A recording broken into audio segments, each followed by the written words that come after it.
माफ़ करिए, मुझे अंग्रेजी में बात करनी पड़ी। यहाँ बाहर से काफ़ी लोग आए हैं शिव जी की पूजा में। आज तक ऐसे कभी हुआ नहीं था। और शिव जी के बारे में आप लोग बहुत कुछ जानते हैं और उनकी सारी कहानियाँ भी आपको सबको मालूम, लेकिन उसका सार क्या है, उसका तत्व क्या है, शिव जी का तत्व क्या है, वो जानना चाहिए। शिव जी जो है, उनको कोई चीज़ छूती नहीं। कोई उनको कुछ भी कहे और जाके माफ़ी मांग ले, कहते हाँ भाई जा माफ़। उनको कोई चीज़, मान अपमान, सुख दुख, कोई चीज़ उनको छूती नहीं। वो शिव जी बिल्कुल सब चीज़ से अलग, मुक्त। जिसे कि आदि शंकराचार्य ने शिवोहम कहा।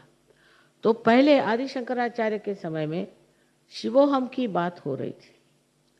यही बात हो रही थी कि मैं शिव हूँ, ठीक। और ये गति प्राप्त करना, ये व्यक्तिगत प्रयत्न से होता है। और उसके बाद जो दूसरी स्थिति है, उसमें जिस तरह आदिशक्ति कार्यान्वित है, उस तरह आपको कार्य करना चाहिए। नहीं तो ये दोनों कार्य अगर इकट्ठे नहीं हो तो शिव का पद मिलने से फायदा क्या। बैठे हुए हैं।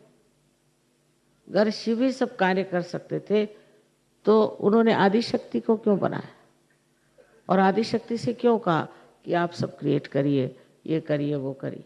वो सब करते, लेकिन नहीं, उन्होंने कहा एक पद है शिव पद। उस शिव की पद पे पहुंच करके जहां पूरी तरह से निरिच्छ हो जाए, तब फिर आप किसी भी चीज में उतरे। अब हम देखते हैं कहीं कहीं लोग कहते हैं कि वहाँ सहयोग में एक साहब है, वो पैसा खा रहे हैं। भाई कुछ समझ, सहयोग में आने के बाद पैसा कैसे खा रहे, तो पैसा खा रहे। कोई है वो अपना ईगो दिखा रहे हैं, अपनी सत्ता दिखा रहे हैं, कुछ ना कुछ ऐसी पागलपन की बातें सहयोग में आने के बाद भी कर रहे हैं। तो कुछ चिपक गई होंगी चीजें, उनको ऐसा हो सकता है, पर वो छुड़ाना चाहिए। क्योंकि अगर आप सहयोग में आए तो पहले आप शिव पद पे आए, माने जिसमें आप पूरी तरह से निरिच्छ। उसके लिए समर्पण, पूरा समर्पण होने पर आप शिव शक्ति में आ सकते हैं। शिव की जो शक्ति है वो यही है कि वो बिल्कुल निरुच्छ, उनके ऊपर कोई चीज का असर ही नहीं आता। ना उनमें अहंकार है और न ही उनमें कोई किसी तरह के भी संस्कार। अब चले आए अपने शादी में बैल पे बैठ के, अब बैल दोनों पैर यूं करके बैठे, बैल अपना दौड़ा जा रहा है, ये बस उसको पकड़े हुए किस तरह चले आ रहे। अब वहां पहुंचे तो पार्वती जी को भी शर्म आ रही थी कि ये क्या मेरा दूल्हा ऐसा चला, क्योंकि मस्त है वो, उनको क्या। अबे ये नहीं कि घोड़े पे बैठ के और उनके आगे बारात चले। अब बारात में सारे, किसी का एक आंख तो किसी के दांत गिरे हुए तो किसी का कुछ, तो इस तरह लोग लिए चले जा रहे हैं, क्योंकि उनको ये सब चीजों की कोई एहसास ही नहीं इस चीज का कि कौन क्या है, क्या कपड़े पहने हैं, किसकी आंख कहाँ है, कौन किस तरह से बावला सा चला रहा है, कोई बुद्धू जैसे चला रहा है, कोई अर्धनग्न स्थिति में चला रहा है। उनको ये चीज सूझती नहीं। वो तो बिल्कुल निरीक्ष में बैठे। अरे भाई जैसे भी है चलो, जो भी साथ मिल गए चलो। अब वो अपने यहाँ नहीं तो बारात में जाएंगे, भाई ये कपड़े पहन के जाना है, ऐसे जाना है, घोड़े पे बैठना है, फलाना है, टिकाना है, और इतना सा कम रह गया तो बहुत आफत आ गई। ऐसे तो नहीं चले वो अपने ऐसे बारात में, जैसे हैं वैसे चल दिए, क्योंकि निरीक्षता का लक्षण। और भोले, बोले इसलिए कि फालतू की चीज उनके खोपड़ी में आती। बोला जो आदमी होता है ना, उसको ये चीज नहीं आती। अब मैंने देखा ये कि बहुत से लोग हैं, किसी घर जाए, क्या उन्होंने कारपेट बिछाया हुआ था। अरे भाई तुम कारपेट से मिलने आए हो कि किसी इंसान से मिलने आए। कोई लेडी आई, अरे क्या वो साड़ी पहने थी। आपको इंसान से मिलना है, उसके सार पे उतरो, उसके तत्व पे जाओ और उसको जानो कि इंसान क्या है। वो छूट गया एक तरफ, और बस वो क्या पहने थे और उनके घर में क्या था और फलाना क्या था और ऐसा था और वैसा था। इतनी नज़र जो है, ऊपरी नज़र से देखने का जो तरीका है, ये शिव का तरीका है। अब उन्हीं को देखिए, उनके जीवन में वो कैसे जाके बैठ गए हिमालय पर। किसी चीज़ को उनको परवाह नहीं कि कौन मुझे क्या कहेगा या मुझे कैसे रहना चाहिए, ये होना चाहिए, वो होना चाहिए, कुछ। अब उनकी पहली पत्नी की मृत्यु जब हो गई तो उसके शव को अपने पीठ पे लाद के चल दी। अब कौन करेगा ऐसे? कोई नहीं करेगा। उनके सारे तरीके अनोखे हैं, क्योंकि वो अनोखे हैं। किसी चीज़ के बारे में उनको ये नहीं है कि ऐसी तरह से होना चाहिए, उसी तरह से होना चाहिए, कुछ। लेकिन तत्व में देखा जाए तो वो जिस चीज़ को ठीक समझते हैं उसी को ठीक समझते, और जिस चीज़ को गलत समझते हैं उसको गलत समझते हैं। ये धारणाएं उनकी बदलती। यानी उन्होंने अपने पत्नी तक को दे दिया रावण। अब लोग कहेंगे कि तमाशा है, पत्नी को उठा के रावण को दे दिया। अब उनको मालूम है कि उनकी पत्नी देवी है, उसको रावण क्या करेगा? वो किसी को भी दे दे, वो तो साक्षात देवी है, उसको ठीक करके रख देगी रावण। तो ऐसी जो हमारी प्रवृत्तियां हैं कि बाह्यता सब चीज़ें देखना, ये बाह्य की आंख जैसे जैसे कम होने लग जाएगी, अंदर की आंख खुलने लग जाएगी। कैसा भी इंसान अपने लिए ठीक है कि आप अपने लिए ठीक से रहें, ठीक से बाँचिए, पर कोई किसी तरह का भी इंसान हो, उसके तत्व को समझिए कि उनसे इनका अंदरूनी कैसा है। अब कोई देहाती लोग होते हैं, वो बोलते वक्त में ज़रा अक्खड़पना से बोलते हैं, किसी की ज़बान ऐसी होती है, किसी की वैसी होती है। अब उसी पर से नाराज़ होकर बैठ गए। उस पर यह सोचना चाहिए कि ये क्या तरीका है, चलो ये भी अच्छी बात है, इसमें कोई बुरा मानने की कोई बात नहीं। अब कोई बड़े तहजीब वाले लोग चले आए तो वो तहजीब ही तहजीब में आप बह जाइएगा, पता चला कि आपके सब चीज़ खो गई उनके साथ। तो जो कुछ भी चीज़ बहुत बाहर से सुंदर बनाई जाती है, अधिकतर धोखा देने के लिए। इसलिए किसी भी बाह्य की चीज़ों की तरफ इतना लगाव रखना, देखना, ये गलत बात है। अब आजकल के जो तरीके चल पड़े हैं, आप देख रहे हैं इस संसार में, खासकर अपने देश में, जो बाहर की संस्कृति यहाँ आ रही है, कितनी उसमें बाह्य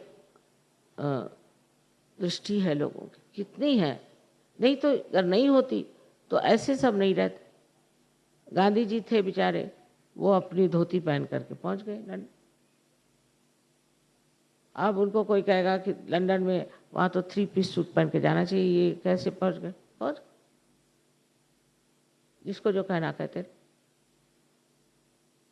उसमें सिर्फ ये बात देखनी है कि कुछ लोग तमाशे के लिए ऐसे पहने तो दूसरी बात, पर अंदरूनी जब मनुष्य विमुक्त हो जाता है तो उसको कोई सी भी चीज़ इतनी महत्वपूर्ण नहीं लगती है सिवाय असलियत के। असलियत को मानता है, और ये शिव जी का तत्व पहले प्राप्त होना चाहिए। जब शिव जी का तत्व प्राप्त होगा तभी आप आदिशक्ति का कार्य कर सकते हैं। अब कार्य तो करने लगे और शिव जी का तत्व प्राप्त नहीं हो तो किस पे इसका असर होने वाला?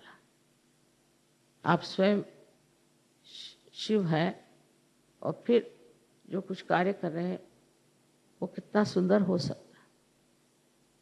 किसी ने कुछ कह दिया, कुछ गालियां भी दे दी, कुछ भी कर दिया, तो क्या? इसकी व्याख्या श्री कृष्ण की है, सिद्ध प्रज्ञ शिव की स्थिति की, कि जहां कुछ भी हो रहा है होने, किसी के कहने से क्या मतलब। लेकिन अंदर का जो तत्व है वो साफ होना चाहिए, अंदर का तत्व बिगड़ना नहीं चाहिए। और दूसरों में अगर बिगड़ा भी है तो भी कोई अर्ज नहीं, उसको आप ठीक कर सकते हैं। दूसरों को आप बुरा कहेंगे लेकिन अपने को नहीं कहेंगे तो आप कभी नहीं ठीक हो सकते। ये शरणागत होने का मतलब ये है कि जो कुछ भी अपने अंदर इस तरह की चीजें हैं उसका त्याग करते जाना, त्याग करते जाना, त्याग करते जाना। अंत में जो एक स्वच्छ शुद्ध स्वरूप आपका आत्मा है उसके दर्शन से ही आप आनंदित हो जाए और वो आपको पूरी तरह से इतना समर्थ बनाएगा, इतना समर्थ कि आप आश्चर्यचकित होंगे कि इतनी समर्थता हमारे अंदर कहाँ से है। आज शिव जी की पूजा होनी चाहिए और हो रही है और आप लोग भी इस वक्त वही समर्पण के भाव से बैठे।